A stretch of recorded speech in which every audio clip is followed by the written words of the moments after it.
Hello viewers, কেমন আছেন সবাই? কাঙ্গুয়া কাঙ্গুয়া মুভিটি অবশেষে মুক্তি পেয়ে গেল। তো টিজার ট্রেলারে যেমনটা দেখেছিলাম, যেমনটা ভেবেছিলাম, মুভিটি অ্যাকচুয়ালি কি তেমন? চলুন জেনে আসি।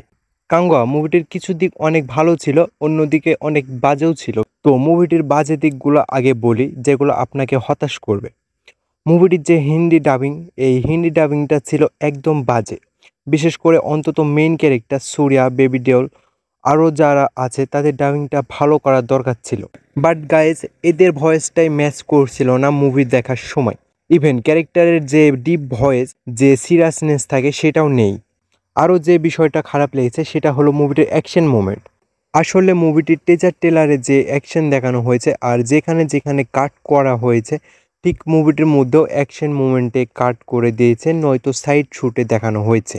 অ্যাকচুয়ালি মুভিটির মধ্যে আপনারা তরবারি দিয়ে ডাইরেক্ট গলা কাটা, তরবারি দিয়ে ডাইরেক্ট আঘাত করা সিন দেখতে পাবেন না। আর মুভিটির মধ্যে তেমন কোনো ভায়োলেন্স দেখানো হয়নি, ইভেন 18+ সিনও তেমন নেই। আপনারা চাইলে উইথ ফ্যামিলি দেখতে পারবেন এই কাঙ্গুয়া মুভিটি। তো এবার আসি মুভিটির স্টোরি নিয়ে। বাট ডোন্ট ওয়ারি, তেমন কিছু স্পয়েল করব না। মুভিটিতে সুরিয়ার ডাবল রোল দেখতে পাবো। একটি প্রেজেন্টের 2024-এর আর আরেকটি হলো 1070 সালের।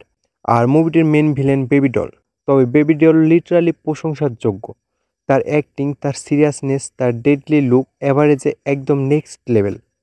এগুলো ছাড়া মুভিটির অলমোস্ট সব কিছুই ভালো লেগেছে। আর মুভিটির স্টোরিটাও এভারেজ ছিল। মুভিটির কালার, ভিএফএক্স অলমোস্ট সব কিছুই আমার কাছে ঠিকঠাকই লেগেছে। তো ভিডিওটি এই পর্যন্তই। দেখা হবে নেক্সট ভিডিওতে। সবাই ভালো থাকবেন, সুস্থ থাকবেন। ধন্যবাদ।